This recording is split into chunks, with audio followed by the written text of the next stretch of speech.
behind the baller. My life is more than money and jewelry. My story's so crazy, dog. I said make a movie behind the baller. I went from playing sports to exotic whips. Ain't gotta tell me, dog, I know I'm the shit behind the baller. My life is more than money and jewelry. My story's so crazy, dog. I said make a movie behind the baller. I went from music exec to this podcast. Now I finally feel at home at last behind the baller. What's up, ladies and gentlemen? Welcome to another episode of possibly the greatest free game, real life business podcast in the world. Yes, we are on top of the charts. And yes, we've won some awards. But it means nothing without you guys, aka the BTB Army. You guys, okay? So I want to start this episode off by giving away the biggest, craziest collaboration I've created to date. Yes, a Gold Kingsford barbecue grill. This is a $750 item that comes with gold tongs, gold spatula, Ben Baller charcoal, Ben Baller fire starter, Ben Baller matches, and a motherfucking Ben Baller Kingsford apron. And more shit, okay? It's going to sell out in seconds, all right? Are you guys ready? You ready to go? You ready? Okay, well, then you have to wait after the first break. Come on, y'all. I had to wake you guys up.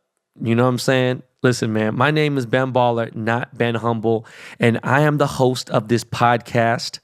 Of course, this is a Dust Brothers production, and that intro theme song that you heard is by none other than Illegal Kartel, coming straight out of the 559 area code. Yo, guys, I appreciate the feedback on the last episode, so we will continue with more of that real talk in a moment. Remember, we never gossip on BTB. We never spit small talk. But I always drop realness, and I'm always me. Yo, let's fucking go.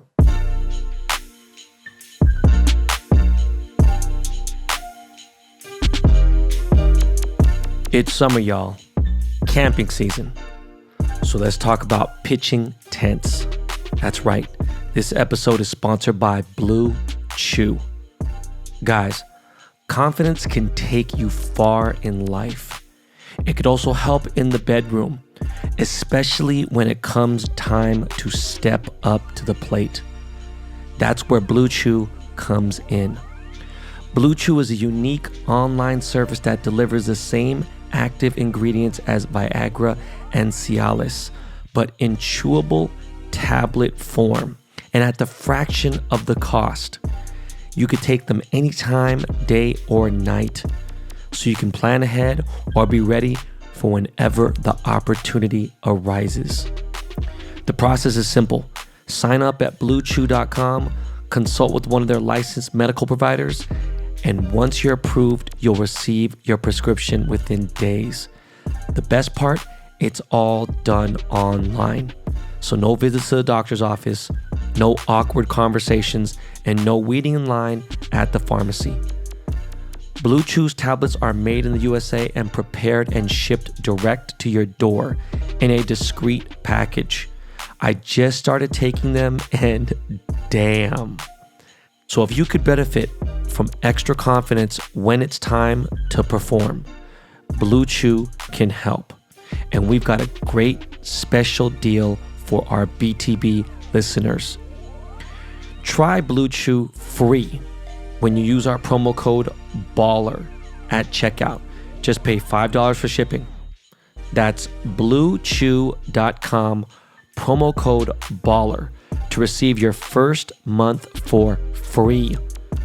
Visit bluechew.com for more details and important safety information, and we thank Blue Chew for sponsoring the podcast. So my son, London, just went back to school this past week. Ryder's actually just over a week ahead of him, back in school, legit, like for real, right? And of course, most of Ryder's class is back. But they're going crazy. They've been going crazy, and I've talked about it, right? And it's just not good for their mental health and everything, right? To be with their friends and everything, right? So this shit is beyond needed, okay? And even though London's mental state isn't ready, like at all, we have no choice, okay? For all our sakes, he needs to be thrown into the water, okay? Good thing is the water is lukewarm and it's 4 feet deep. So even if he couldn't swim, he's going to be okay. But that struggle, a little bit of struggle will make him stronger. And you know what, man? I hate to say it, but, I think that we're going to have to go see a therapist. It's just some shit that we can do and try it out. It's something that I've discussed. I know this is real personal, but I just, feel like I should share it because there are people out there who are having issues. And I know for a fact that some of my friends have told me that their kids have contemplated shit, the craziest thoughts, suicide, all that. I hate saying that word when it comes to little kids. But look, I had a lot of health issues like London did as a child, right? I didn't know about how severe it was until like more recently. My mom had told me, right? I just remember my childhood being tough. And both my parents worked full-time, like beyond full-time, extra, overtime, okay? They couldn't afford to just babysit me. Like, I just had a deal. And I got kicked out of like fucking 15 preschools, and I fucked up. And I think that pissed my parents off a lot, I'm sure it did, and especially because they had to work and stuff. And thank God my mom became her own boss and stuff. But even still, we had a lot of bills, she had to take care of a family. And that's just how life was back then. That's how Korean households dealt with things, okay?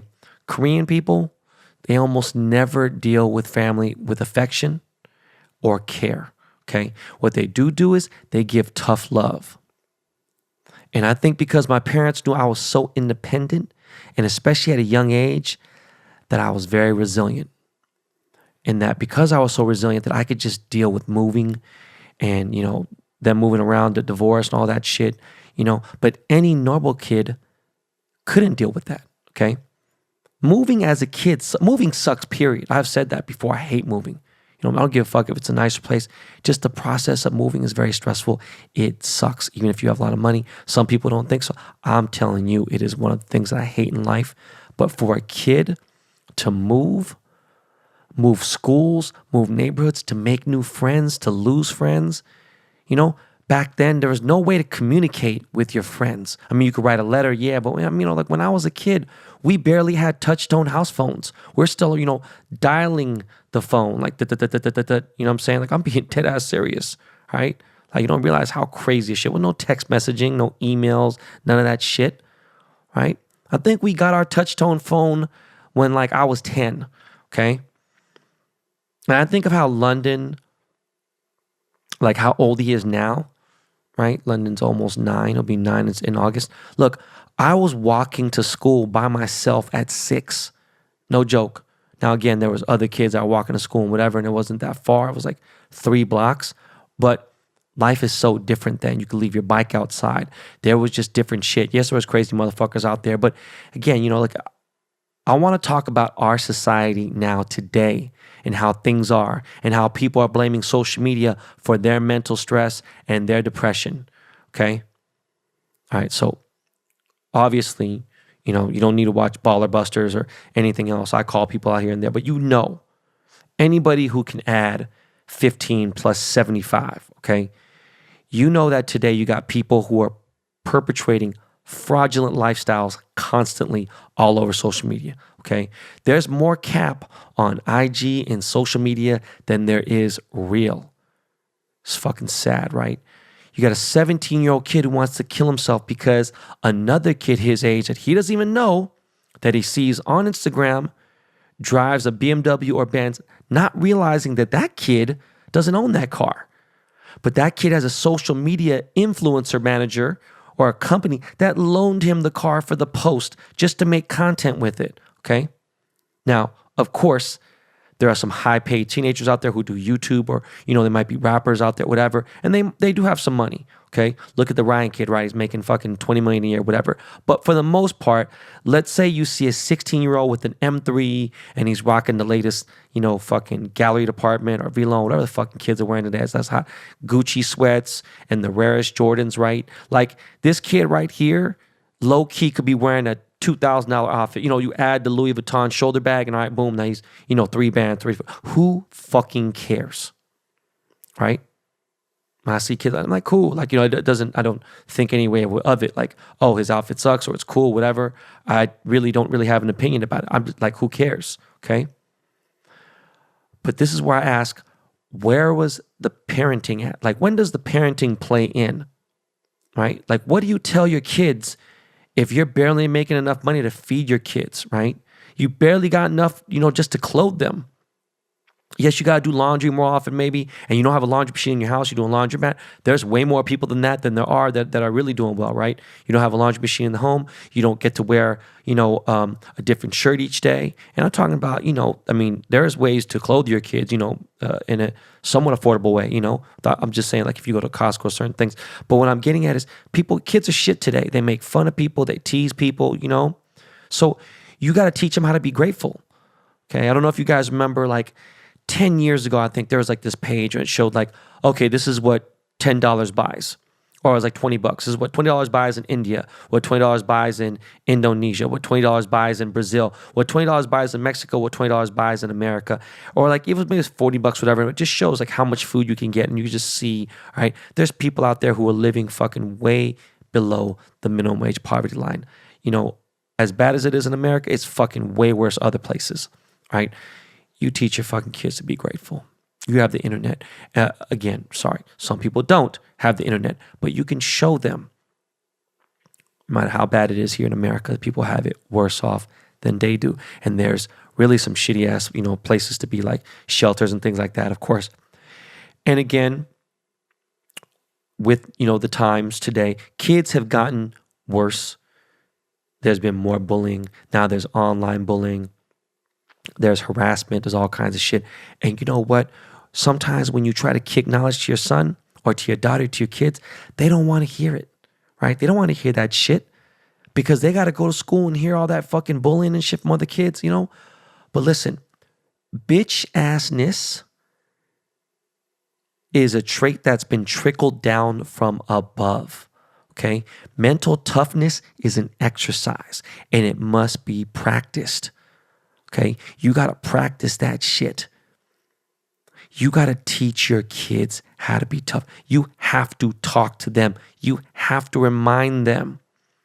You got to love them. You got to show, okay, love is essential, right? If I could run my life one more time all over again, all right, like literally from the beginning, if I could run my life all over again, let's not talk about kids, not talk about wife or anything, okay?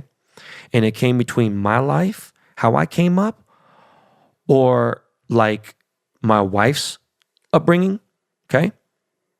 I would choose Nicolette's upbringing over mine all day in a second, okay? Yes, my mom nearly killed herself to give us a better life, so I'm very appreciative to that, right? But I'd rather have had the hugs, the kisses, the words, the assurance that things would be okay, that I love you, and not have these uncertainties and the stress and the beatdowns. Like, I'm not joking at all. On some Shallow Hal shit, you ever seen that movie Shallow Hal? You could be with that fat girl and see beauty, see security, see happiness in that woman and totally just be, oblivious to the bullshit, right? You find bliss in that situation because you haven't had that fucking bullshit programming. And it's gotten way worse.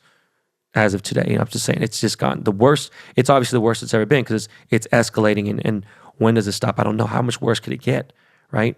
But I think about my boy Prince, who works at Trader Joe's now. He's been working there for 30 years.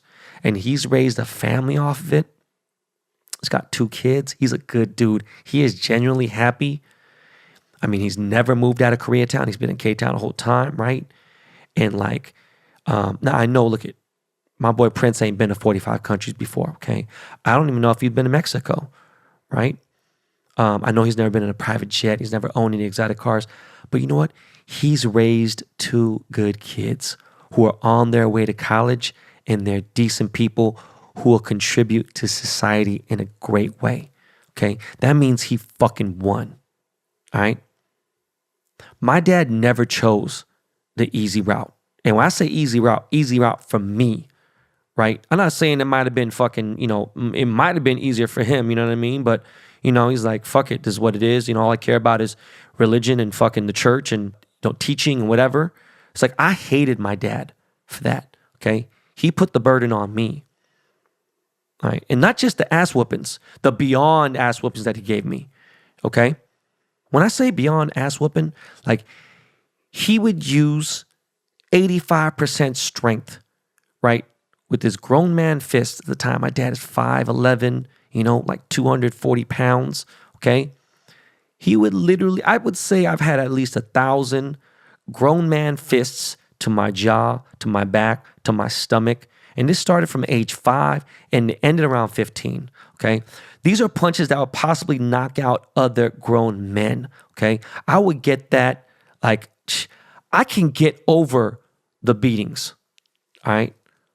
What I couldn't get over was the moving around, him not being around, and then finally just giving up as a dad because I became out of control, right? And he shipped me off to live in the Bay Area with my brother who wasn't ready to be a dad, right? My brother's in fucking college. He's like, fuck, he can't. My brother's 9 years older than me, but he's like, you don't want to deal with that shit, right?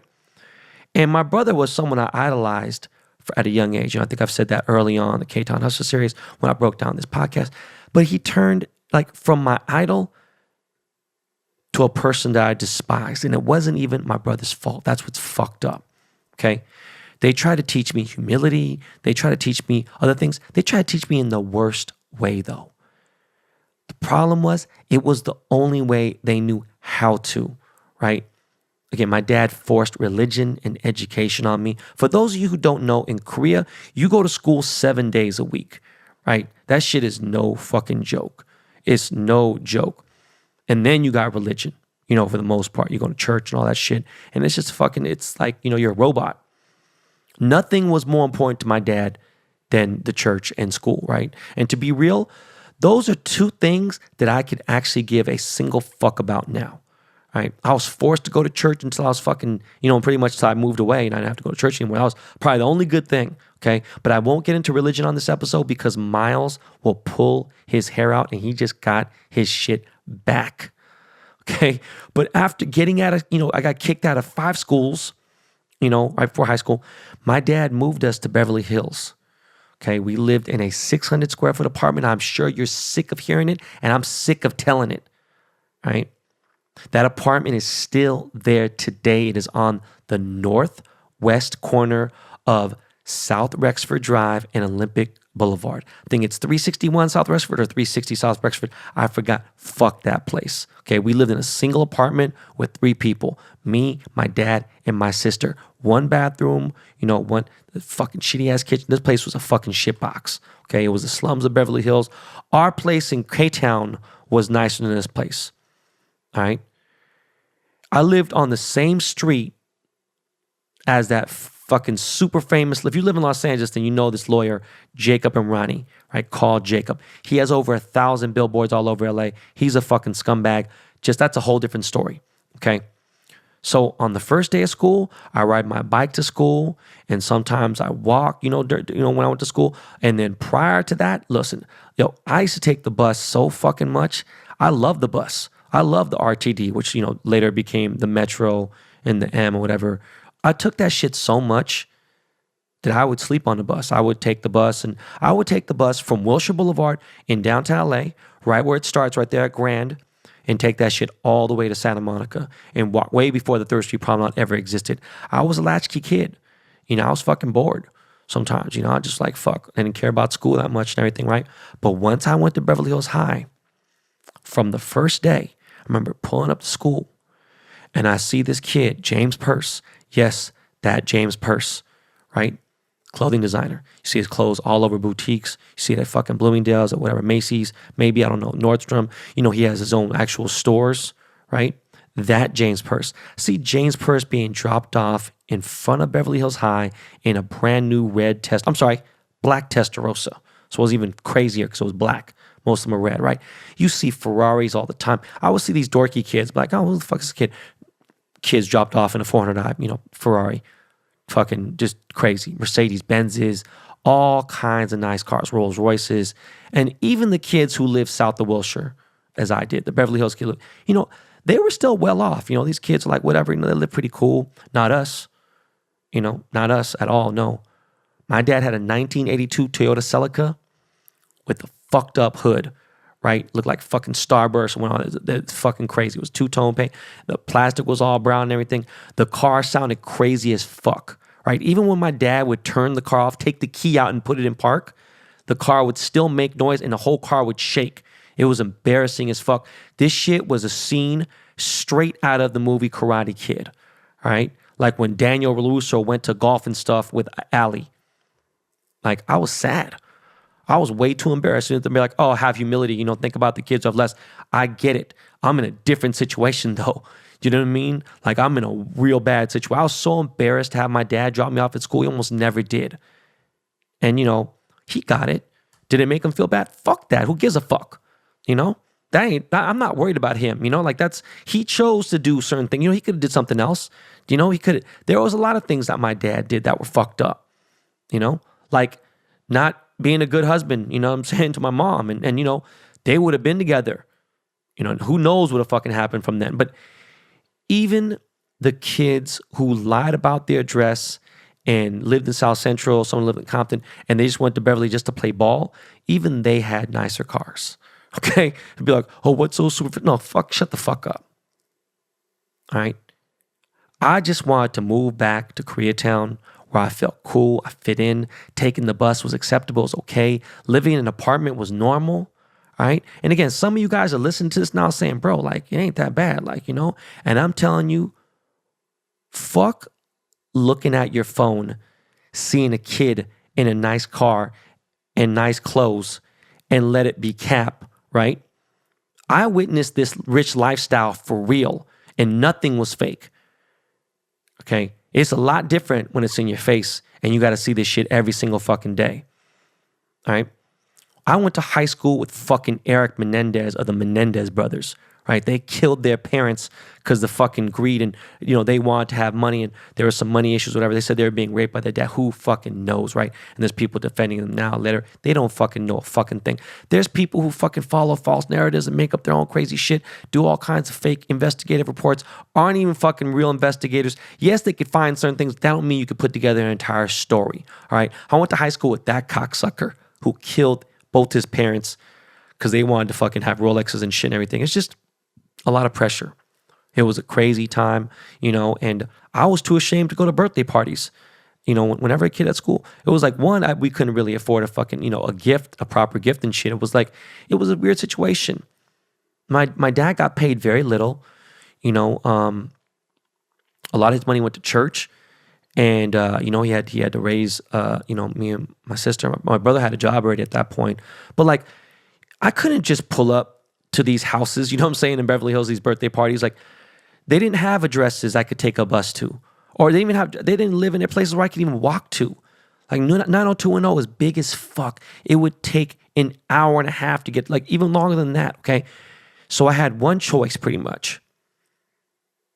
Either kick ass in sports or just get kicked the fuck out of school, right?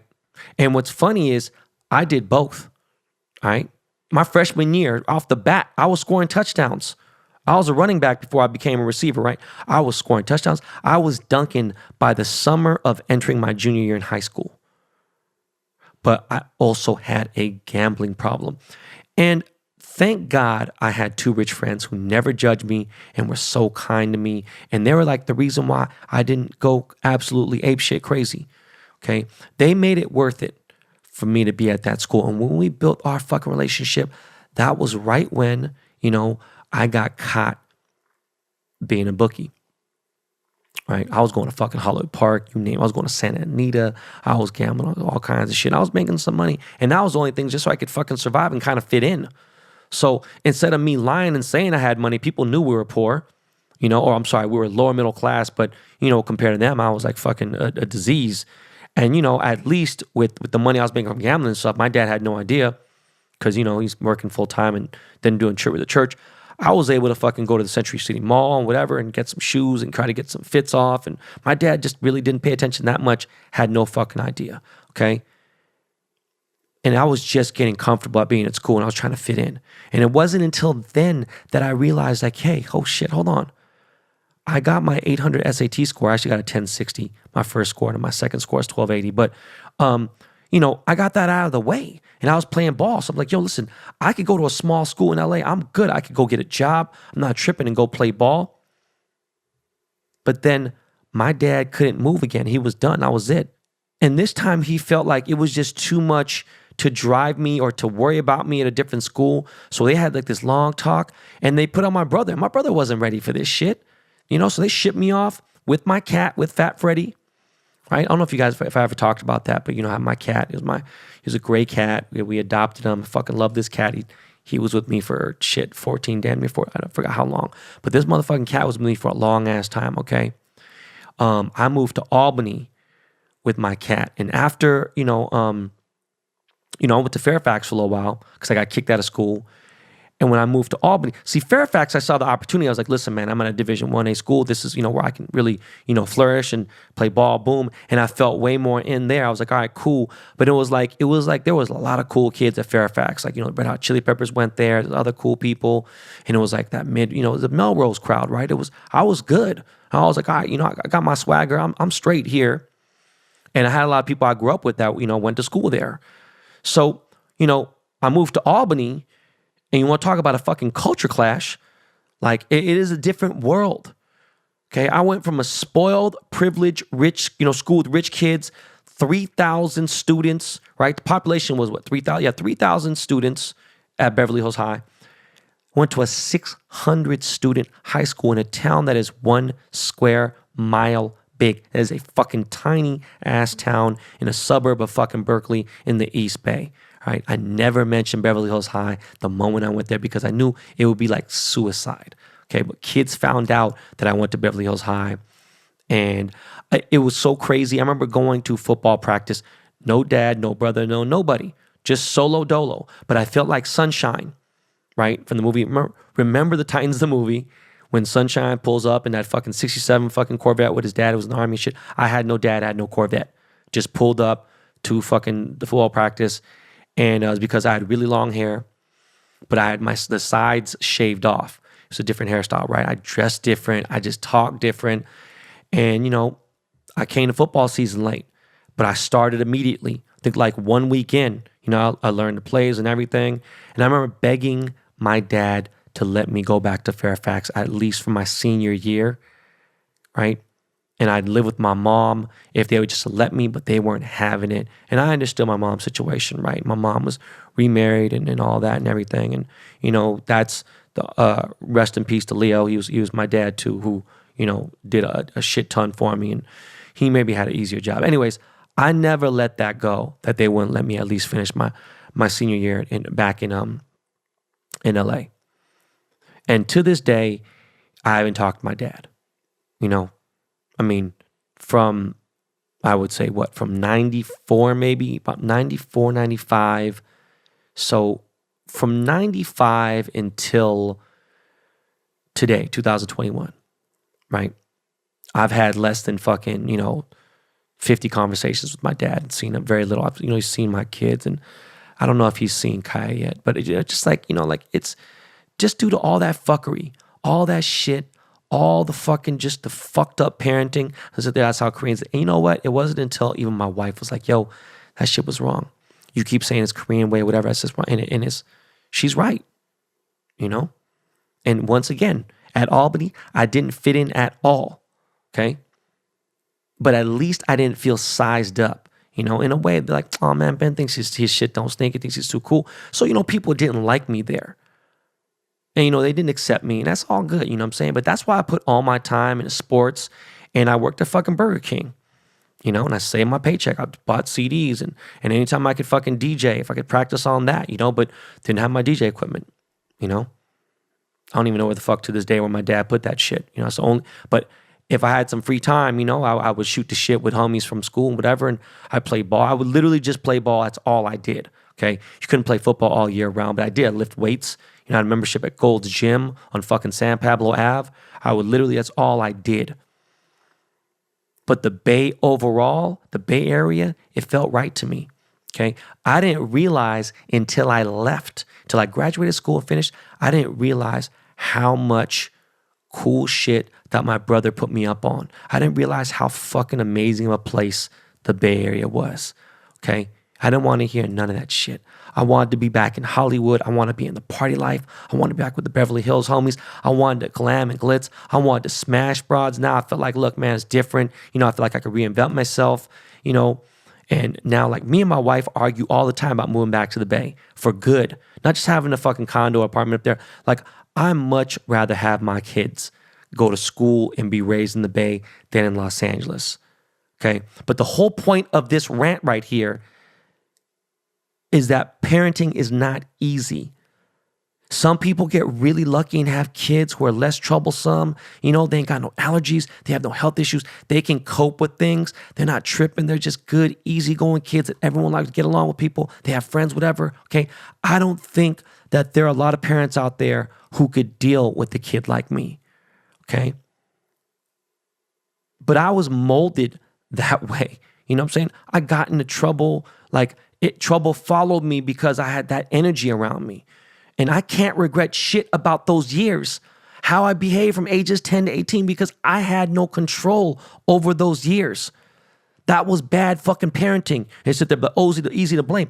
I never fucking blamed them until just recently because I thought it was all me, right? But once I turned 18, I pretty much told everyone except my mom and my sister to go to hell, okay? And I will never let my kids be miserable. Even if it costs me my own life, my own mental health, I'll never, right? I hug and kiss my kids at least 10, 20 times a day, each one of them at least, maybe more, right? And the only reason my kids have moved schools to these days is because they went to preschool and that was it. Boom. Then they went to a school that, up to kindergarten, that was it, all right? Now, I did talk about London going to a school that was supposedly, one of the best fucking, charter schools, it's not whatever. That shit just didn't work. You know what I mean? He went from having 4 teachers, so having 1 teacher per 3-4 kids and having this, it just didn't work. Be like, oh, we shouldn't put, no, fuck that. It was a luxury and that was what I want my kids to do. Yeah, I could have put them, raised them a little tougher, whatever. You know what? That's not what I wanted. Okay. Right now, they go to a school that goes up to 8th grade, and I don't want them to leave until it's time to go to high school. But we're making that decision. Maybe we make that move and we figure out a school that has, something from kindergarten to 12th grade. I want all 3 kids to go to school together. I want them all to have their backs, I want them to be together all the time. I know they get sick and shit of each other here and there, but they're best fucking friends, all of them, no matter how much they bicker and fight, okay? London is already making friends, so I don't want to fuck that up. Now, it's one of the biggest things about moving to the Bay Area would fuck that up. His happiness means everything to me. And I know he's not the same as everyone else in his class, okay? He knows that he has health issues. He knows that, actually he probably doesn't know that he lacks some social cues, okay? So I could go on forever about these things. But what I'm saying is there is too much soft shit going on, and I don't want anyone to ever experience having a dad like mine growing up, okay? What's crazy is my dad loved me a lot, right? There isn't a doubt in my mind that my dad didn't love me or doesn't love me, whatever, right?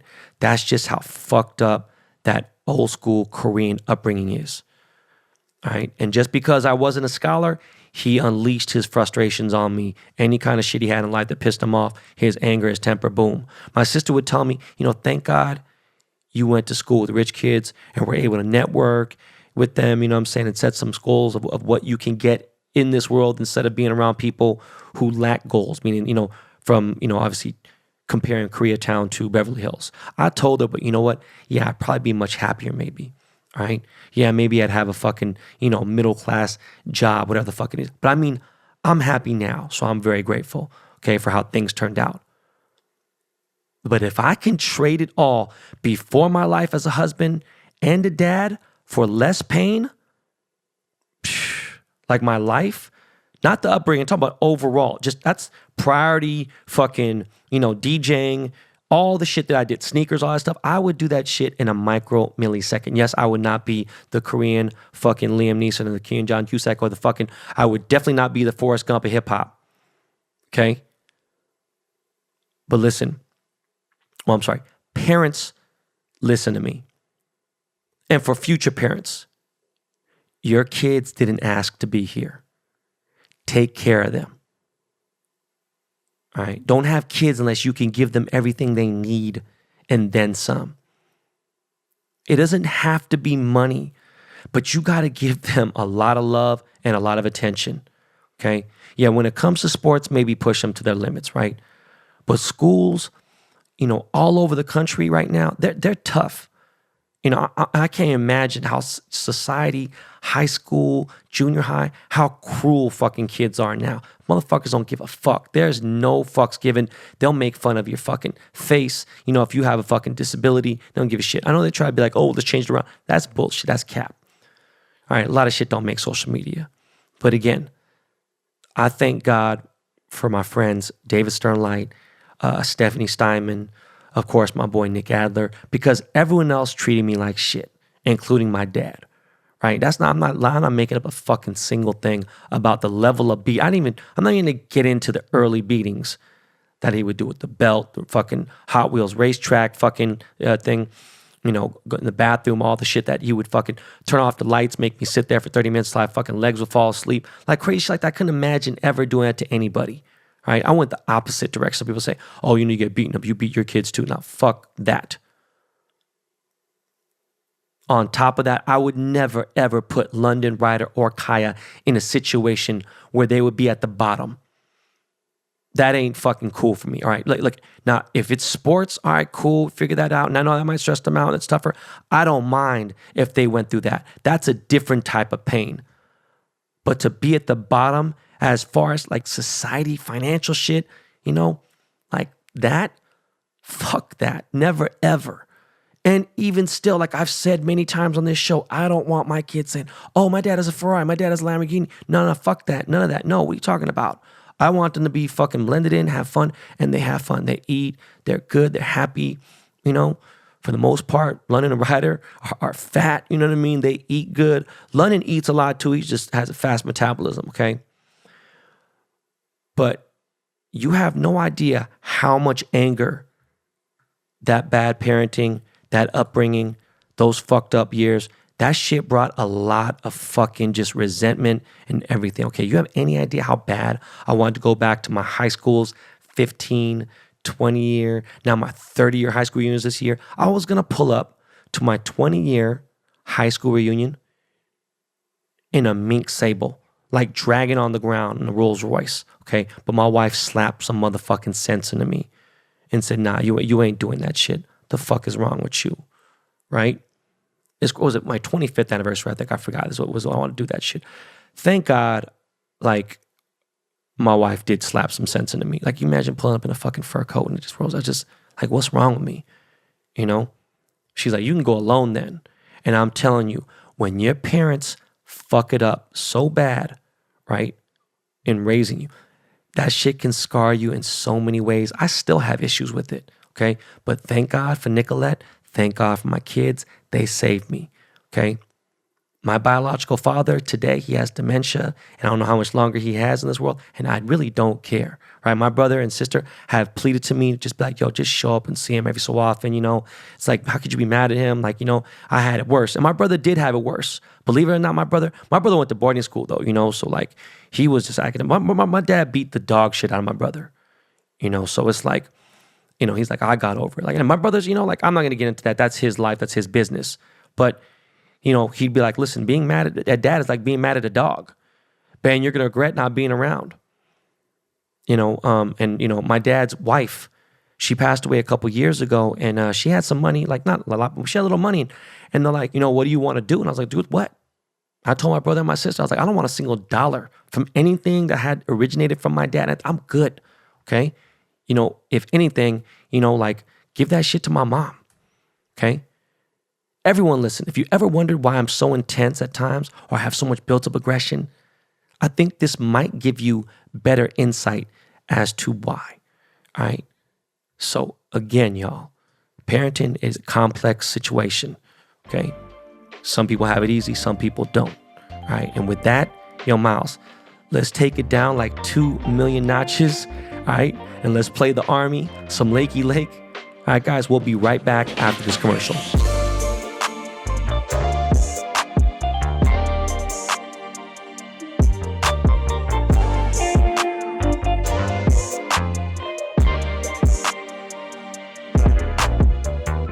This episode is brought to you by Theragun. Leave tension and muscle aches behind. Whether you're an elite athlete or just someone trying to make it through the day tension-free, use Theragun. I'm making 2021 all about listening to what my body needs, which is why I'm keeping my Theragun close by all year. Theragun is the handheld percussive therapy device that releases your deepest muscle tension using a scientifically calibrated combo of depth, speed, and power. And it's as quiet as an electric toothbrush. The Gen 4 Theragun doesn't just feel good, it gets straight to the source of the pain by releasing tension. Using Theragun's signature percussive therapy, which goes 60% deeper than vibration alone. Whether you want to treat your muscle tension from working out or an injury or just everyday life, there's no substitute for the Theragun Gen 4. I'm bringing my Theragun on my upcoming family RV trip so we can all feel right. Theragun is trusted by 250 professional sports teams like Real Madrid and elite athletes like DeAndre Hopkins, Maria Sharapova, hundreds of thousands of customers, and of course me, the Korean John Cusack. Try Theragun for 30 days starting at only $199. Go to theragun.com/baller right now and get your Gen 4 Theragun today. That's theragun.com/baller. theragun.com/baller. Okay, guys. Off top, yo. Let's get it. All right. For this Gold Kingsford Ben Baller Grill. All right. Pay attention. To win, you must name 5 Seattle Seahawks players that I interviewed here on BTB and mention one important part of their interview that stuck out to you. Okay. Email all of that to behindtheballerpod@gmail.com. Okay. Guys, there are less than 50 gold grills for sale. I cannot tell you how rare these are and how hard these are to get. This contest here may be a lot easier and give you a better chance to grab one of my grills than buying it, okay, the traditional way. Listen, I only have one fucking grill. No joke, all right? This is the only one I have to give away. I have one for myself, and that motherfucker's staying forever. So now, depending on what time you listen to this podcast, my grill should be dropping in just over an hour if you listen to this in real time. Very soon, okay? You can try your luck at 2 p.m. Pacific time. As of this podcast, it's about an hour and 15 minutes or so, something like that around there, okay? On the network app only. As always, I really, truly appreciate all your support. I got some more fly shit coming. Please believe, and in better quantities. I don't want to leak too much of it, right? I was able to leak the gold grill thing out because I knew it was going to be limited. I didn't know it was going to be this limited. And trust me, there's going to be things that are less painful to your pockets, and it's going to be fun for everyone. People have been asking me to make more items so they don't sell out so fast. But you know what? It's like I find that happy medium. People talk shit, whatever. Look, I want people to use these fucking things. It's summertime.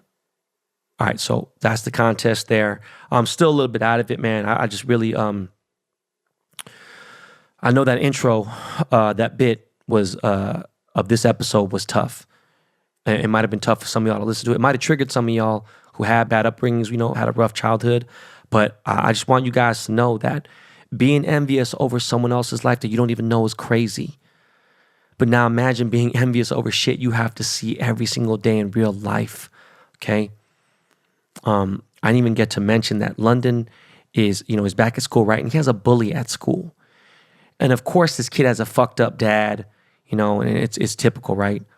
And his dad almost encourages his behavior. There's been complaints from the other parents and stuff, and the principal's kind of lax because of, you know, people paying tuition, whatever it may be, and they just want to, I don't know, but look at, and also I guess this kid's dad was allegedly an ex-cop, which means fucking nothing to me. I told my wife, I was like, I don't give a fuck. Look, if his son keeps fucking with London, he's going to wish he was still a cop, and that wouldn't even help him out, all right? Like, I just leave London alone. He don't bother nobody. You know, and it's just, that's the kind of shit. Now, the thing is, I was never a bully in high school, was never a bully in regular school. Now, there was shit that I did that was fucked up here and there, but I wasn't a bully. I didn't go around the fucking gang and start fucking with people because my child was fucked up. I just had a bad fucking temper, and, you know, I didn't take it out to other people. You know, obviously I got into bad things, and that's not what we're going to talk about right now. Anyways, pivot. TikTok. TikTok is funny. I'll go a couple days here and there, you know, go a week, whatever. I don't post a lot here and there. You know, I have very few posts on there, but I actually have a decent engagement on there, right? But it's like, I don't spend a lot of time on there. If I get into it, boom, I'll go. I just don't, like, it's just a different world. It's such a different brand. It's like, I don't know how to explain it. It's not like Instagram and Twitter are like cars and motorcycles, right? Like if you're putting in a category, and like TikTok is like jet skiing. You know, it's something different. It's like, and again, wrong, jet skis are from here. That's just not from me. I fuck with them, but it's like, not all the time. It's just something different. I can't really exactly explain it. But once you figure out what your niche is, your niche, however the fuck you want to pronounce it, you can't ever go against that. It's weird. That's just how algorithm works on TikTok. Like, you must do your niche things in order for you to succeed on TikTok, and it sucks because my niche, right? My niche on there is cryptocurrency. Don't ask me fucking why. I'm just like, oh, of course, you know, whatever. But it's just like I went into it, boom, and it all of a sudden kicked off. And now, whenever I fucking do anything else, I get fools like, notice how Ben doesn't talk about crypto anymore? Yeah, it's because he's fucking lost his money and you stupid, whatever, you try to do a pump and dump. Shut the fuck up. Smack the fuck out of you. Okay? I talk about cryptocurrency every single day. That's mostly what my Twitter is for, okay? But yes, Doge went down a little bit, okay? Right? But it's gone back up, and it's still way up higher than anything else, you know? I'm not delusional like Vegas Dave, okay? He's like super delusional. Vegas Dave said that Bitcoin was going to tank to under 20,000 by the end of this month. Now, it could happen, right? Doubtful. He was wrong about his Derek Carr cards and some other shit. And he said he had fucking crazy. This motherfucker made he's done so many Geraldo Rivera fucking, Al Capone type bits. It's crazy. The day he said that this shit was going to drop and it's dropping like crazy, from that moment to about last night, because it was earlier this week, Bitcoin did the opposite. It's gone up almost $5,000. Okay. Now, bro hit on a few things. Okay, and he hit big too, like that Mike Trout card, those two cards. He crushed it, great. But he thinks he's the guru of things and stuff and whatever. And it just, I can't tell you how many fucking emails I still get just because I wanted his point of fucking view on my show about his betting and stuff.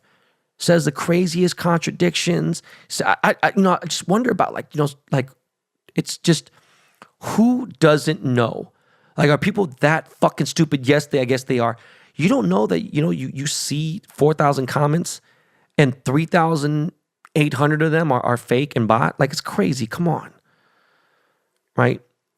Do you want to know? Go to the Twitter. Okay? He'll have one retweet, maybe. He might have 7 likes. Okay? And then you'll see 30 comments, and 37 of the comments are negative. Right? But he contradicts himself all the time. It's just crazy because he's a grown-ass man. He's over 40 years old. He's almost my age. To be on social media, to do all that shit, to cap is crazy. What's crazy is he lies about lies. How do you lie about a lie? It's just the crazy shit. It's really, look at, full stop. Okay. Bitcoin is now actual legal tender in El Salvador. Right? This is fucking huge. I'm not going to read the whole bit about it on fucking from Yahoo News and all that shit and everything, right? But it's fucking enormous. The country has officially recognized it, and they're the first.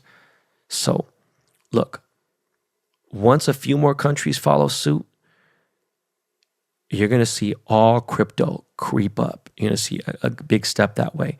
And banks should be scared. All right. Now, sidebar.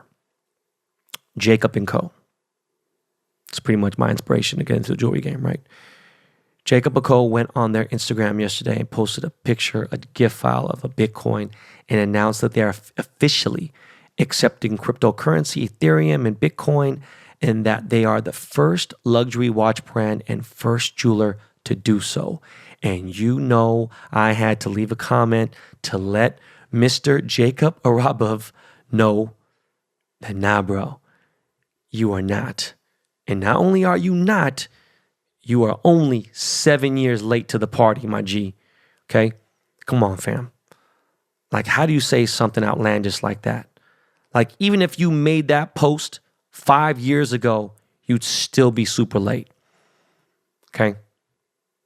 I don't know who else, like jeweler-wise, accepts crypto, but there wasn't anybody in the jewelry game in 2014 that was accepting crypto. That is 100% facts, like not before we did. That's for goddamn sure. I don't think there's anybody really in 2015, okay? Anyways, back to TikTok.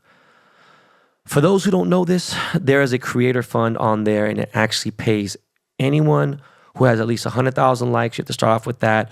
You have to have at least 10,000 followers, I think, or some shit like that, whatever. And they pay you 3 cents for every 1,000 views. Okay.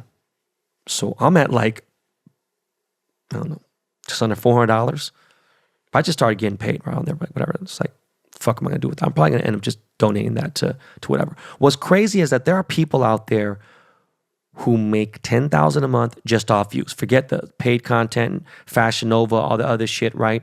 I'm going to have my boy, Kels. I talked about that before. Kels, and actually him and his wife are on TikTok, and they're, he's a supporter of the show, and supporter of just the whole movement that I do and everything, right? And he could really break down probably a lot more about what he has 6-7 million followers on there and whatever. But there are people on there that make $10K a month just off TikTok, just off their views.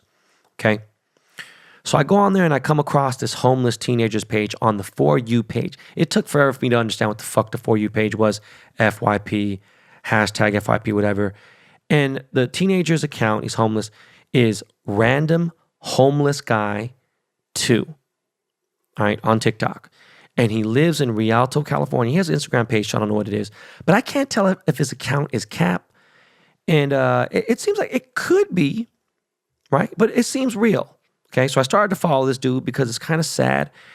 And he breaks down, you know, where he has to take a shower. He says that his mom has a car, where they sleep, and how they eat. Mostly what became viral is how he eats, right? Sometimes he has $3 to eat for a day. Sometimes he has $5, and when he eats, whatever, boom. For the most part, he seems to be uplifted. He's all right, you know, no matter how fucked up it is. He just, you know, he has an iPhone 11 that's kind of broken, whatever, and they don't have anywhere to live, you know, so I guess they live out of the car, but they're homeless. He makes random videos showing how he, you know, how he charges his phone at the park. You know, he uses the water and electricity at the parks. He usually, you know, finds a church. He gets a pot. He has a pot, and he has a cooker that he bought at Walmart. You can just plug in, and he uses the water. You know, it's basically he eats a lot of ramen. He eats a lot of ramen to make his sandwiches, and he got a P.O. box recently, so he gets fan mail. And he'll talk about eating at Panda Express, but he couldn't afford it. So Panda Express actually sent him some gift cards and shit. So I'm actually going to send this kid, you know, some socks. Say one of the number one things that homeless people don't have is socks. So I'm going to send him some socks. I'm going to send him some clothes. I don't know what size clothes he fucking is. I'm sending him some socks, though. Send him a couple gift cards and things. And he just seems like a good dude. People send him a lot of noodles. They send him like the packets like Gatorade and like, you know, like the little package you could put inside bottled water and stuff. But I'm like a 75% believer.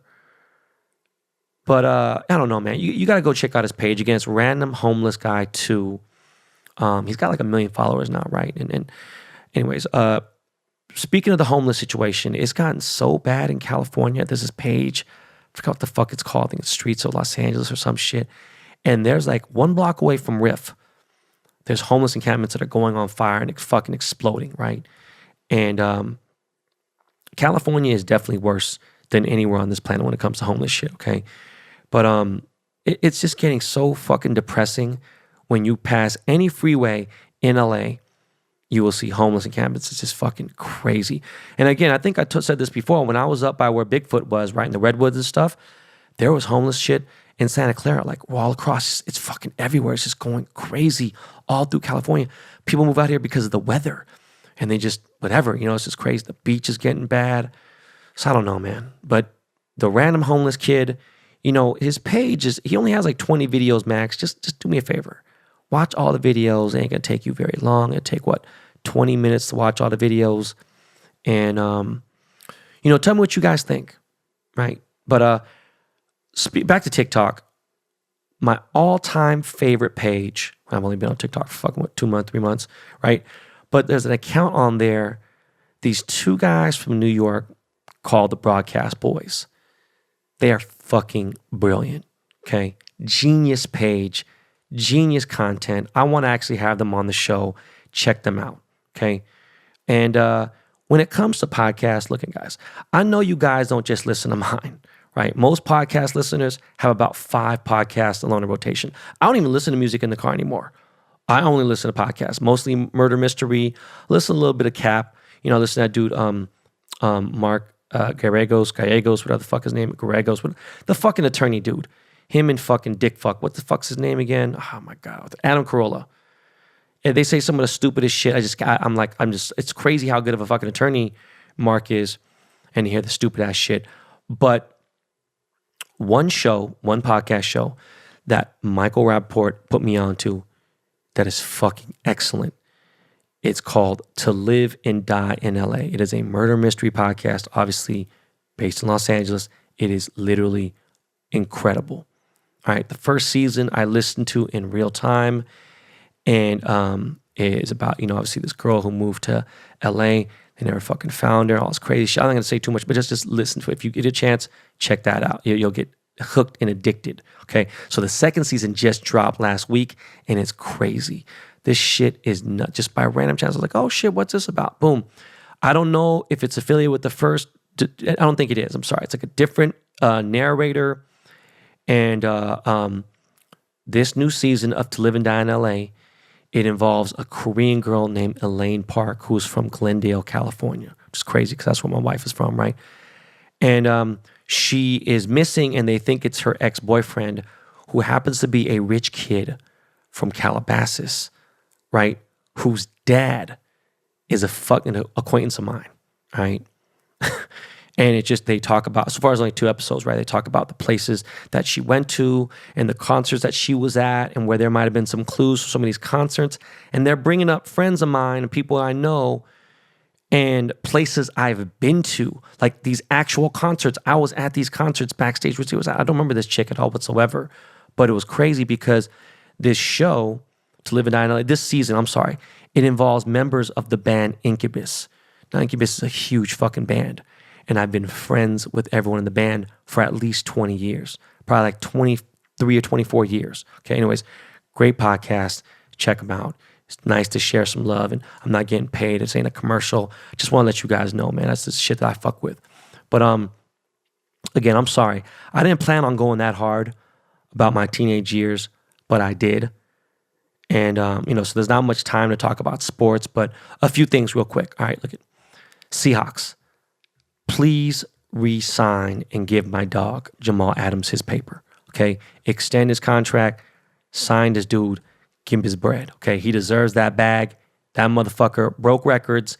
He broke the sack record while injured and all that shit and still did his thing and made a huge impact, unlike Jadeveon Clowney, okay? Same with my bro, Quandre Diggs. Look, our defense is nothing without these 2 guys. And our secondary is really nothing with them, okay? So don't fuck this up, Seahawks, please. All right, we can find the money. Speaking of Seahawks, I obviously have my season ticket, so I'm checking out which games I was going to go to. I had asked on my stories if there's anybody who lives in Indianapolis that follows me in Instagram. And I'm thinking about going to the first season game was in Indiana against the Colts. And I was thinking like, fuck, I haven't been in Indiana in so fucking long. I'd go out there and just stay for the night, boom, go to the game. but I will be going to all the Seahawks games. I think there's might be maybe 2 or 3. And the only reason why I'm not going to them is because they're holidays, and my family obviously are very big on holidays. So, yeah, that's my Seahawks talk. The Dodgers are back on a roll. I cannot believe fucking Kelly Jansen actually fucking closed the game last night. Listen, he's still fucking absurd to me. NBA playoffs. Oh, by the way, yeah, you know what? LeBron is wearing number 6 again, and guess what? I don't give a fuck. And you know what people are talking about? Space Jam. Sorry. It's just not going to be like that first one. It just won't. Some things actually surpass the first. This ain't one of them. Okay, NBA playoffs. Look, ain't nothing to talk about. It looks like the Nets and the Suns are inevitably going to be in the finals. All right, it would be so fucking dope to see the fucking Phoenix Suns knock off the Nets, right? And it would be dope to me if they won because we got in their ass in that first round. But of course, injuries fucked us. Okay, so imagine if AD was 90% and LeBron was 85%. We would literally be back in the finals again. Now, will we beat the Nets? I don't fucking know. That is a motherfucking tough squad, right? And they're fucking balling without James Harden. This shit's crazy. For those of you listening in the San Francisco area, Ben Baller Did the Strain is now at Burner Haight Street. Yes, my boy Burner. Shout out to Burner. It is a subsidiary of Cookies, but on Haight Street, on infamous Haight Street, go cop that Jonas B and that cat dick. Trust me, it is nothing but gas. Okay. And we are a little over a week away from my appearance at Cookies Fashion Valley in San Diego. All my Dago 619ers, make sure you pull up. The day after that is Father's Day, which is next weekend. I will get into Father's Day on the next episode and how we've been getting shafted beyond belief since the beginning of Father's Day.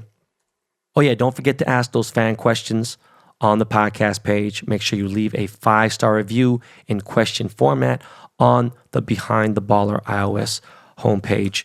We'll be doing fan questions next week. Oh yeah, my Gold Barbecue Grill does drop very soon, about 1 hour from now if you listen to real time. That's 2 p.m. Thursday today, LA time. All right, but that is all the time we have today. Episode 200 is coming soon. Rumor is that we have Mr. Rager, a.k.a. The Lonely Stoner, coming to BTB. All right, don't forget to check out all the podcasts that the Dust Brothers produced. DBP not only picks winners on the handicap front, they produce some of the best fucking shows in the podcast space. All right, guys, have a great weekend. I will be in my RV for a few days with the entire Yang Gang. My bad. You know what? Miles actually gave us a name for the RV, and so I need to tell you guys, the RV is now called the K-Town Explorer. Great fucking name, Miles. Great name. All right, BTB Army, hold it down. Yo, Lakey, take us to the moon, doggy dog. All right, y'all. Peace.